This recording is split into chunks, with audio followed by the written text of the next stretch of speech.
Hi, I'm David Murphy. I'm here today at Mobile World Congress with James Lamberti, who's VP of Global Marketing and Research at InMobi. James, for people not familiar with InMobi, could you give us the 30-second rundown, please? Sure. We're actually the second largest mobile ad network in the world, the largest independent, competing as a display performance-based mobile ad network globally. Okay, and there are lots and lots of mobile ad networks out there these days. What's your USP? What makes you different? Yeah, I'd mentioned three things. One, I mentioned our global footprint. We served 32 billion impressions last month alone in 150 countries around the world. Okay. And to complement that, we have a very local focus. So we've got specialized teams on the ground in Japan, California, London, Singapore, Nairobi, and of course India. Okay. So we really believe in the globalization of mobile, but the expertise of local media people. Sure. And then the second thing I'd say is analytics and performance. We take a different approach to it. So most networks focus on the front end, demographic targeting and aspects like that you can buy on the front end that have no meaning when the consumer actually engages with the advertising. We focus on taking that information post-click and feeding it back into the ad serving process so that the next impression we serve is more intelligent than the previous. Okay, and the last 12 months, you guys are just growing like stink. That must have been an incredible journey. Can you just tell us a little bit about that?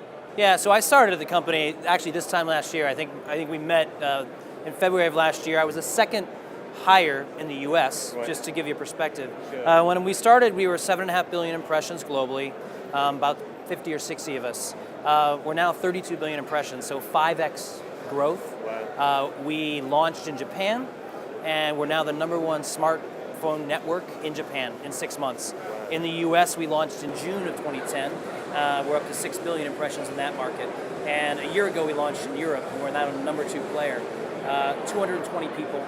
So it's really been amazing, and it's been an example of, I think, what we built technically, because to scale that way and that quickly, Sure, you have to actually have built something that really is robust. Okay, and we got a great piece that you wrote for us in the current issue of our print edition, all about the future of mobile advertising. Just give us an idea of the point you were making in that piece, James. Yeah, sure. So, we didn't take the typical approach coming into the new year to say, what do we think is going to happen in 2011? Instead, we stepped back and said, what do we think is the next phase of mobile advertising? I think we're clearly through the beginning of this and now into the next situation. And we see three things. One, developers and the power and control and influence they're going to have, and the innovation they're going to drive is going to be a game changer. And I think people are going to be surprised at what we see from that community. Okay. The second thing that I think is really exciting is the return of the creative and the creative renaissance part 2, if you will. I think what we've got is the print and the radio and the TV people really enthusiastic about mobile. Sure. And incredible technology that's going to give them another platform. So they're engaged now in a way they weren't on PC web. Sure. That's going to be a game changer. Sure. And then the third thing I think is what's the global aspect, and even just the value and the global potential of mobile advertising. We've always talked about it. I think we're now going to see it. Single campaigns that are multinational Sure, in multiple languages. Built and scaled in a week. The most exciting thing that you may have heard about that we launched is we're the first ad network to actually launch 3D ads globally on the iPad. Okay. We're the first company to do it, and it's pretty amazing. It's totally immersive. I can show you what happens here. Okay.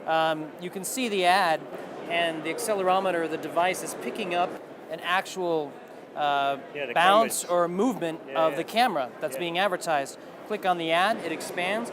You now have a full 3D model. This is a real 3D model rendered with 360-degree capability and look and feel. I'm thinking cars. I'm yeah, thinking that's got to be great for something exactly. like a car. Or... You can imagine luxury goods. One brand that's really interested is Bang & Olufsen. Uh-huh.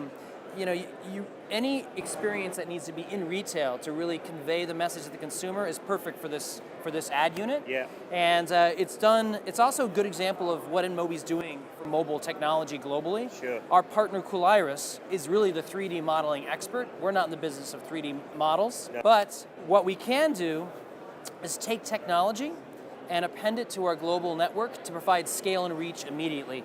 So that's what we're doing with 3D ads. Pretty amazing. And brands, I know, one of their sort of pain points with mobile advertising is, well, these little banners and these little things, they're not really that engaging. This is a whole new ballgame. It is, and this is, I mentioned earlier when I was talking about what we see as the kind of the next phase of mobile advertising.